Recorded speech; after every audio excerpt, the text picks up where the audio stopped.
Evening children, I hope you all have understood what is earth and its atmosphere. पृथ्वी क्या है और उसका वातावरण हमारे आसपास में क्या है, आपने ये पिछले क्लास में पढ़ा और मैं उम्मीद करती हूँ कि आप लोगों को समझ में आई होगी. Now today we will discuss on greenhouse gases and its effect and how it has become the main cause of global warming. Look at this picture. This is the picture of earth.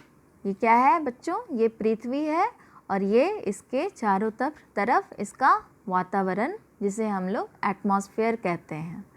और ये एक और picture है जिसमें इस atmosphere में कौन कौन से गैस मिले हुए हैं इसके बारे में ये पिक्चर दिखाता है. This picture shows the composition of atmosphere as nitrogen is present with 78%, oxygen with 21% and carbon dioxide and other gases with 1%.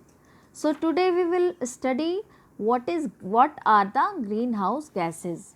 So greenhouse gases are certain gases in the atmosphere that include water vapor, carbon dioxide, nitrous oxide, methane, etc. that are very harmful for us if it increases beyond the given limit.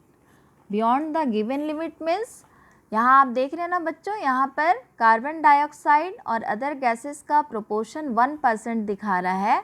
अगर ये 1% से ज़्यादा हो जाता है तो हमारे लिए ये हानिकारक हो जाता है. On the other hand, some amount of greenhouse gases are necessary because they trap heat from the sun and make the surface of the earth warm. देखिए यहाँ ये जो पिक्चर है, यहाँ ये है सन मीन्स सूरज, ठीक है.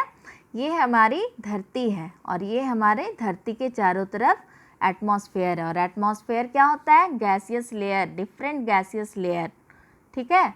इनका काम क्या होता है? ये जो ग्रीन हाउस गैसेस होते हैं इसका काम होता है सन से जो हीट बाहर निकलती है और अर्थ तक पहुंचती है, जब तक उसके पहले ही ये वातावरण में मौजूद ग्रीन हाउस गैस जो है इस सन के हीटनेस को यहाँ पर 90% हीटनेस को रोक देता है और अर्थ जो है वो 10% हीटनेस को एब्जॉर्ब कर लेता है और इस हीटनेस को बाहर निकलने से ये ग्रीन हाउस गैस बचाती है.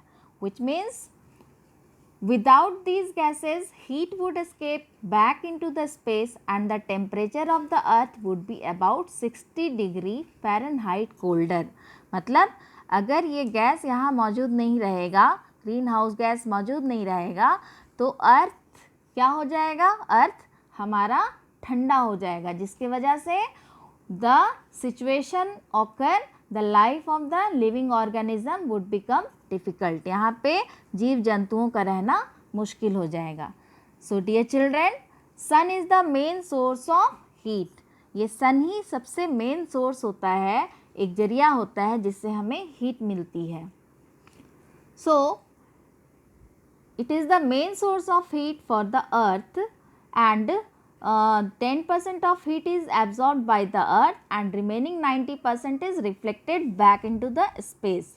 And this process is called as the greenhouse effect. The process to trap, मतलब क्या हो गया? ये जो हीट निकल रही है सन से, इस हीट को जो ये ग्रीन हाउस गैस जो रोकती है, इस प्रोसेस को कहते हैं green house effect, which has become the biggest and strongest challenge to the mankind in the form of global warming. So, dear children, you know what are the causes of greenhouse effect. तो अब हमें ये जानना है कि green house effect जो global warming का कारण बनता है वो किस कारण से होता है.